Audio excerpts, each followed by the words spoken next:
2 বছর পর বাবার বাড়িতে ফিরে এসে আমি একদম কল্পনাও করতে পারিনি যে এমন কিছু ঘটবে।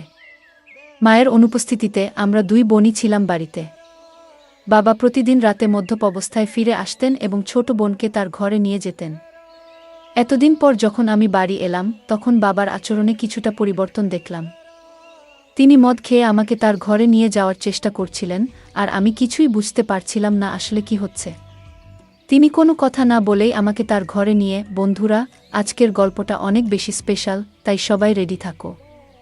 দয়া করে গল্পগুলো ভালো লাগলে ভিডিওটি লাইক, শেয়ার এবং চ্যানেলটি সাবস্ক্রাইব করো প্লিজ। আমি প্রিয়া, 2 বছরের দাম্পত্য জীবনের পর বাবার বাড়িতে এসেছি। আসার পেছনে বিশেষ কোনো কারণ ছিল না। দীর্ঘদিন পর স্বামীও বলল যে বাবার বাড়ির খবর নেওয়া উচিত। তবে এতদিন না আসার মূল কারণ ছিল বাবার মদ্যপানের অভ্যাস। কিছুদিন আগে বাবার ফোন পেয়ে এই সিদ্ধান্ত নিলাম। বাবা বললেন তিনি মদ ছেড়ে দিয়েছেন। তার মলিন মুখ দেখে এবং ছোট বোন তানিয়ার সাথে দেখা করার ইচ্ছা হলো। তানিয়া আগে হোস্টেলে ছিল, এখন একাদশ শ্রেণীতে পড়ে এবং মাত্র 2-3 মাস হলো বাড়ি ফিরেছে। বাড়িতে এসে বাবা আমাকে জড়িয়ে ধরলেন, যেন একটু বেশি স্নেহ দেখাচ্ছিলেন। তানিয়া দেখা করতে এলো, তবে তার মুখে কিছুটা অস্বস্তি ছিল। তানিয়া বাবাকে পানি দিতেও ভয় পাচ্ছিল, যা দেখে আমি বিস্মিত হলাম। জানি না সে কবে থেকে এতটা ভয় পেতে শুরু করেছে, বিশেষ করে বাবা তো এখন মদও ছেড়ে দিয়েছেন। সেদিন দাদু, বাবার বন্ধুর বাবা, আমাদের বাড়িতে এসেছিলেন। তাদের পরিবার আমাদের খুব ঘনিষ্ঠ। বাবার বন্ধু মারা যাওয়ার পর দাদু নিয়মিত আসতেন। বাবাকে মদ ছাড়তেও তিনি উৎসাহ দিয়েছিলেন। সেদিন বাবা দাদুর সাথে বাইরে গিয়েছিলেন। যখন বাবা ফিরে এলেন তখন তার মদ্যপ অবস্থায় দেখে আমি বিস্মিত হলাম। দাদু বললেন, মেয়ে, তোমার বাবার খেয়াল রেখো।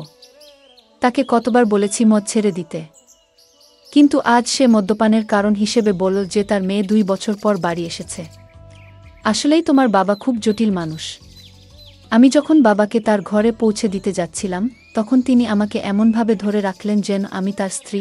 পরের দিন সকালে শ্বশুরবাড়ি ফেরার জন্য প্রস্তুত হলে বাবা আমাকে থামিয়ে বললেন, কোথায় যাচ্ছ? এসেছ তো মাত্র 1 দিন হয়েছে। আমি জবাব দিলাম, আপনি যদি মদ না ছাড়েন তাহলে আমি আর এখানে থাকব না। তানিয়াকেও নিয়ে যাচ্ছি। আমার কথায় বাবা বিচলিত হয়ে পড়লেন। তানিয়া বাবার সৎ মেয়ে হলেও তিনি তাকে নিজের মেয়ের মতোই দেখেছেন। মায়ের মৃত্যুর পর বাবার দ্বিতীয় বিয়েতে তানিয়া আমাদের জীবনে আসে। আমি তানিয়াকে সবসময় নিজের ছোট বোনের মতোই ভালোবেসেছি। বাবার প্রতিশ্রুতি অনুযায়ী আমি আরও কিছুদিন থাকার সিদ্ধান্ত নিলাম। 1-2 দিন পর আমি তানিয়াকে নিয়ে বাজারে গেলাম। তার জন্য অনেক সুন্দর পোশাক এবং মেকআপের সামগ্রী কিনলাম।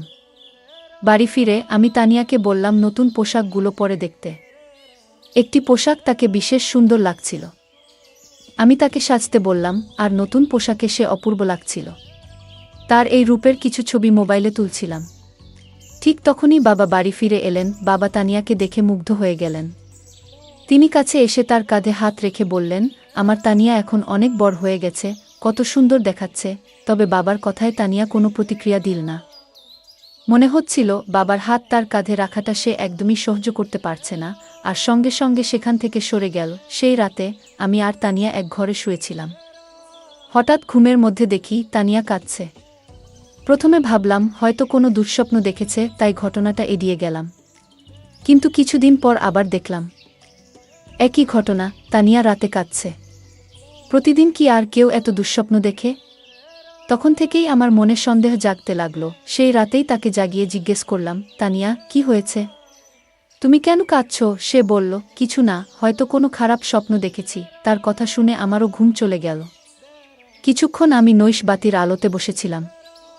হঠাৎ আমার দৃষ্টি পড়ল তানিয়ার দিকে। সে ঘুমের মধ্যে পাশ ফিরে শুয়েছিল। আমি খেয়াল করলাম তার শরীরের কিছু অস্বাভাবিক পরিবর্তন। আমার মনে হলো বিয়ের 2 বছর পেরিয়ে গেলেও আমার শারীরিক অবস্থায় তেমন কোনো পরিবর্তন আসেনি। কিন্তু তানিয়ার ক্ষেত্রে ব্যাপারটা সম্পূর্ণ আলাদা ছিল। তার শারীরিক পরিবর্তনগুলো স্পষ্ট ছিল। বাড়িতে ফিরে আমি লক্ষ্য করলাম তানিয়া সবসময় ঢিলেঢালা পোশাক পরছে এবং নিজেকে আড়াল করে চলেছে। তখন বুঝতে পারলাম এর পেছনে নিশ্চয়ই কোনো কারণ আছে। মাত্র 17 বছরের একটি মেয়ের শরীরে এত পরিবর্তন কিভাবে হলো তা ভেবে আমি অবাক হলাম। কৌতূহলী হয়ে আমি তার কলেজের কয়েকজন বন্ধুর সাথে কথা বলি এবং জানতে চেষ্টা করলাম তানিয়ার কি কোনো বিশেষ বন্ধু আছে। সবাই এক কথায় জানালো যে মোটেও সে ধরনের মেয়ে নয়। সে কখনোই দায়িত্বহীন ছিল না। তবে সমস্যা কোথায় তা আমাকে বুঝতে হবে। সেই রাতে যখন আমি ঘুমাচ্ছিলাম, হঠাৎ দেখি বাবা ঘরে এসে তানিয়াকে নিয়ে বাইরে চলে গেলেন। আমি সবকিছু চোখের আড়াল থেকে দেখছিলাম, কিন্তু কিছু বলতে পারলাম না। অনেকটা সময় পার হয়ে গেল, তানিয়া তখনও ঘরে ফিরছিল না। অবশেষে যখন সে ফিরে এলো, আমি খেয়াল করলাম তার হাঁটা স্বাভাবিক নয়। সে বেশ অস্বস্তি নিয়ে চলাফেরা করছে। পরের দিন দুপুরে যখন তানিয়া বাইরে থেকে বাড়ি ফিরল, তখন আমি সরাসরি তাকে জিজ্ঞাসা করলাম, রাতে তুমি বাবার সাথে কোথায় গিয়েছিলে? সে বলল, বাবা ক্ষুধার্ত ছিলেন, তাই তাকে খাওয়াতে গিয়েছিলাম। তানিয়ার এই ব্যাখ্যা আমার ঠিক মনে হলো না। তখন আমি সরাসরি তাকে জিজ্ঞেস করলাম, তানিয়া, তুমি বাবাকে কেমন মনে করো? তিনি কি তোমাকে কোনোভাবে বিরক্ত করেন বা তোমার বয়সের তুলনায় বাসার ভারী কোনো কাজ করতে বলেন? তানিয়া দ্রুত বলল, না না, বাবা তো আমার খুব যত্ন নেন। তারপর সে নিজের ঘরে চলে গেল। আমার বাবা এখনও বেশ তরুণ দেখতে ছিলেন। তার বয়স এখনও 50ও পেরোয়নি। আমি দেখেছি তিনি সকালে নিয়মিত ব্যায়াম করেন এবং তানিয়াকেও সঙ্গে ডেকে নেন, কিন্তু তাদের মধ্যে কি চলছে তা আমি বুঝতে পারছিলাম না।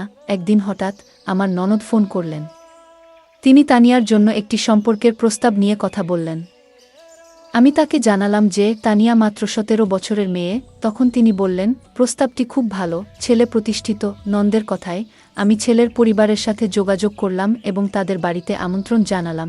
যখন তারা তানিয়াকে দেখলেন, ছেলের মা বললেন, আপনার বোনের বয়স কি সত্যিই 17? দেখুন, এই মেয়ের শরীর এবং বয়সে বড় পার্থক্য রয়েছে।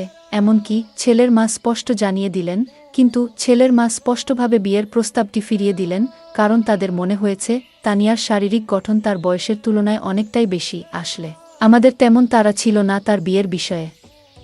তবে নন্দের অনুরোধে আমি তাদের বাড়িতে ডেকেছিলাম। আমি এই দেখার ব্যবস্থা এমন এক সময় করেছিলাম যখন বাবা বাড়িতে ছিলেন না এবং আমি তাকে কিছু জানাইনি। কিন্তু যখন বাবা জানতে পারলেন, তিনি ভীষণ রেগে গেলেন এবং বললেন, তুমি কি পাগল হয়েছ? তানিয়া মাত্র 17 বছরের মেয়ে, আর তুমি তার জন্য এখনই প্রস্তাব আনছ? যদি এখানে থাকতে না পারো, তবে নিজের শ্বশুরবাড়িতে চলে যাও। বাবার এই প্রতিক্রিয়ায় আমি হতবাক হয়ে গেলাম, কারণ এটা তো কেবল সাধারণ একটি দেখাশোনা ছিল, বিয়ে ঠিক করিনি। বাবার তানিয়ার প্রতি অতিরিক্ত মনোযোগ আমাকে চিন্তিত করছিল।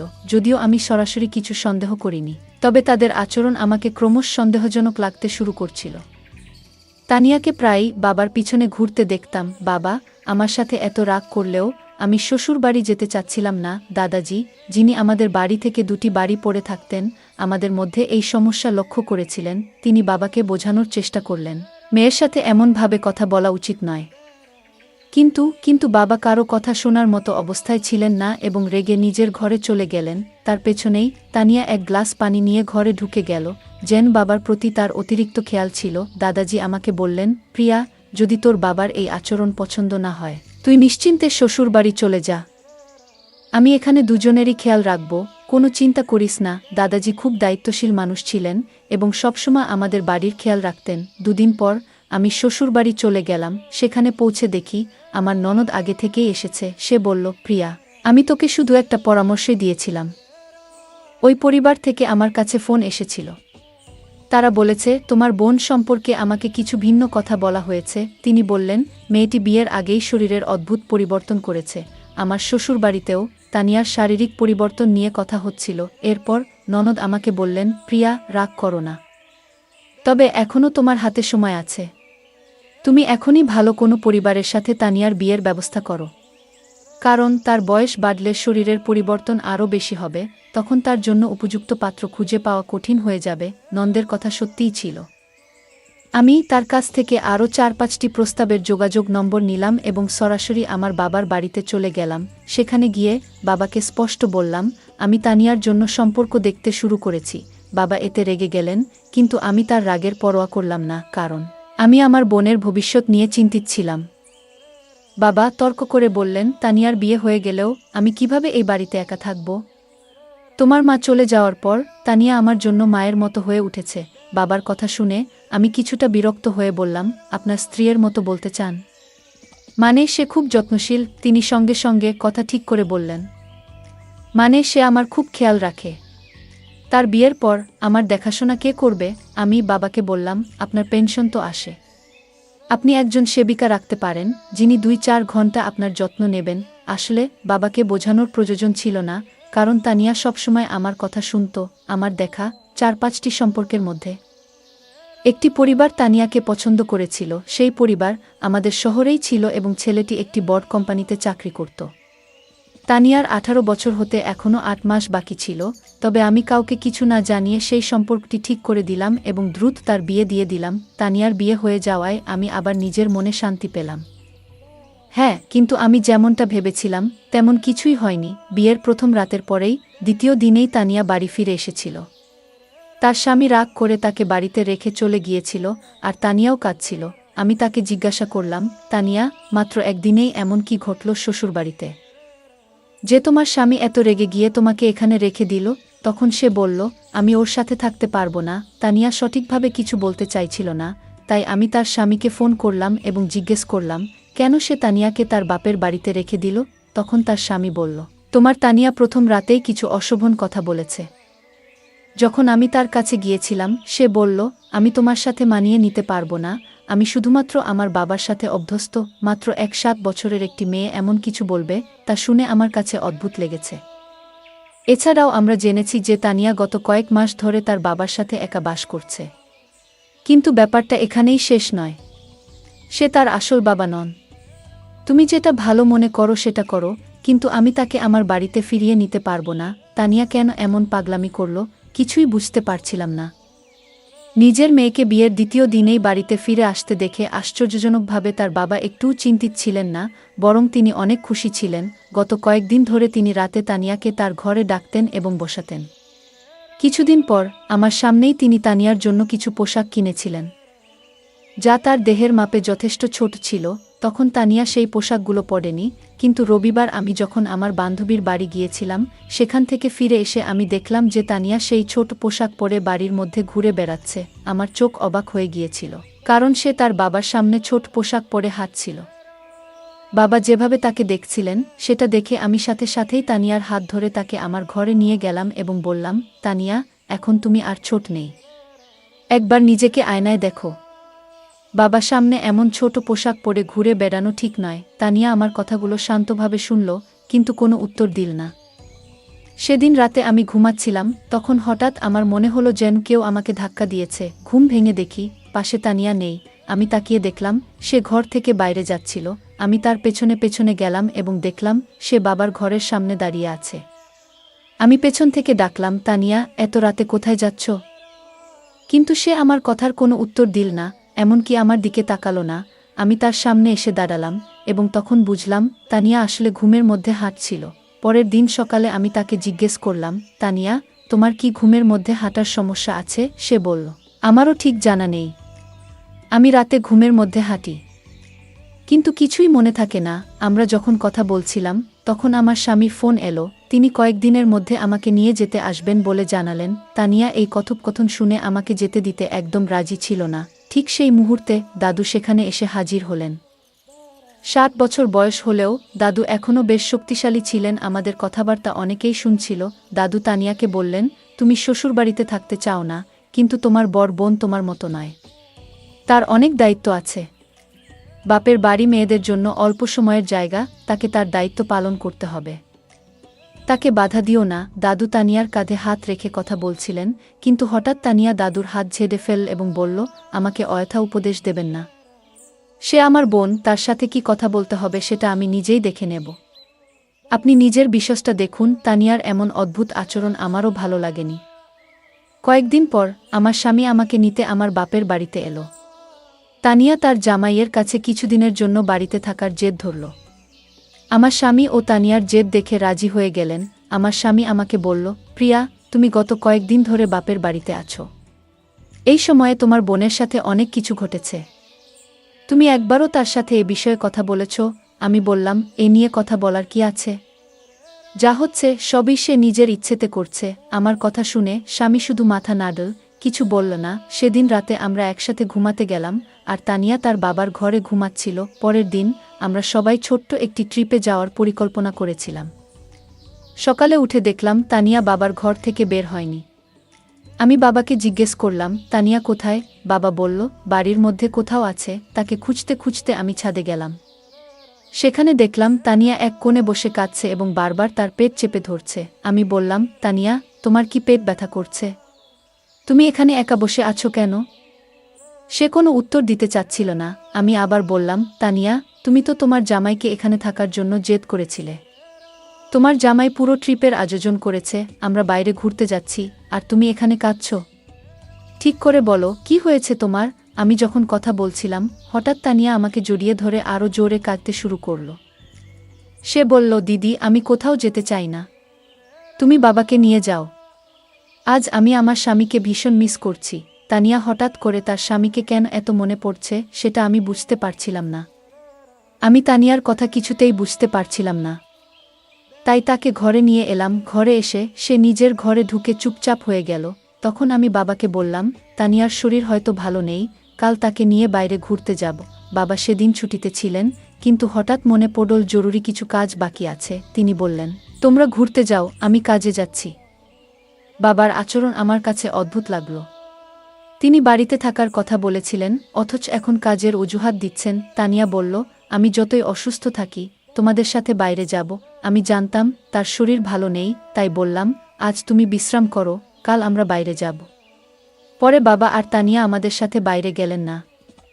কিন্তু আমি আর আমার স্বামী ঘোরার পরিকল্পনা বাতিল না করেই বেরিয়ে পড়লাম। সন্ধ্যায় তানিয়ার স্বামীকে নিয়ে বাড়ি ফিরে দেখি তানিয়ার ঘর থেকে কিছু অদ্ভুত আওয়াজ আসছে। তার সেই আওয়াজ শুনে আমরা ভীষণ ভয় পেয়ে গেলাম।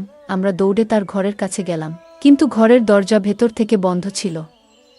আমার স্বামী দরজাটা ভেঙে ফেল। আর ভেতরে যা দেখলাম তা দেখে আমরা যা দেখলাম তাতে আমরা গভীরভাবে বিচলিত হয়ে পড়েছিলাম। আমার 17 বছরের বোন তানিয়া এমন একজন বৃদ্ধের সাথে ছিল, যার আচরণ একেবারেই অনুচিত ও অপ্রত্যাশিত ছিল। সেই দৃশ্য দেখে আমার স্বামী প্রচণ্ড রেগে গিয়ে সরাসরি সেই ব্যক্তির দিকে এগিয়ে যায় এবং তাকে জিজ্ঞাসা করতে শুরু করে। যখন আমরা বাড়ি থেকে বাইরে ছিলাম, তখন শুধু বাবা আর তানিয়া ছিল ঘরে। কিন্তু যেটা ঘটছিল তার কেন্দ্রে ছিল এক প্রবীণ ব্যক্তি, যিনি প্রায় 60 বছরের। আমি বাবার ঘরে গিয়ে দেখি তিনি সম্পূর্ণভাবে অচেতন অবস্থায় পড়ে আছেন। ঠিক সেই মুহূর্তে তানিয়া আমার কাছে ছুটে এসে জড়িয়ে ধরে। আমি তাকে শান্ত করে জিজ্ঞেস করলাম, তানিয়া, আসলে কি ঘটছে? এই ব্যক্তি কি তোমার সাথে এর আগেও এমন কিছু করেছে?